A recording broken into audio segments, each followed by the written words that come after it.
స్తోత్రం. ఈరోజు దేవుని వాక్యం ఇర్మియా గ్రంథము 31వ అధ్యాయము 3వ వచనం. శాశ్వతమైన ప్రేమతో నేను నిన్ను ప్రేమించుచున్నాను. ఆమేన్.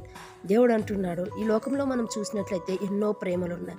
తల్లిదండ్రుల ప్రేమ, భార్యాభర్తల ప్రేమ, తోబుట్టుల ప్రేమ, బంధువుల ప్రేమ, ఆత్మీయుల ప్రేమ, ఇవన్నీ ఉన్నాయి. అయితే ఇవన్నీ మనతో శాశ్వతం ఉంటాయా?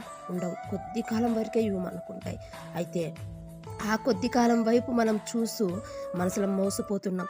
అయ్యో, వారు మమ్మల్ని ప్రేమిస్తున్నారే అని మనం ఎన్నోసార్లు నష్టపోతున్నాం. ఈ ప్రేమ కలుషితమైన ప్రేమ, ఈ ప్రేమ డంబం కలిగిన ప్రేమ. అయితే దేవుని ప్రేమ శాశ్వతమైన ప్రేమ. ఆయన నువ్వు ఎంత పాపం చేసినప్పటికీ నిన్ను చేరదీసే ప్రేమ, నిన్ను హత్తుకునే ప్రేమ, నిన్ను ఆదరించే ప్రేమ యేసయ్య ప్రేమ. ఈ యేసయ్య ప్రేమ దగ్గరికి ఈరోజు నువ్వు వచ్చినట్లయితే, ఆయన ప్రేమలో నువ్వు ప్రేమించబడుతుంటే ఆయన నిన్ను ప్రేమించి తన నిత్య మహిమలో నిన్ను నిలుపుకోబోతున్నాడు. ఆమేన్.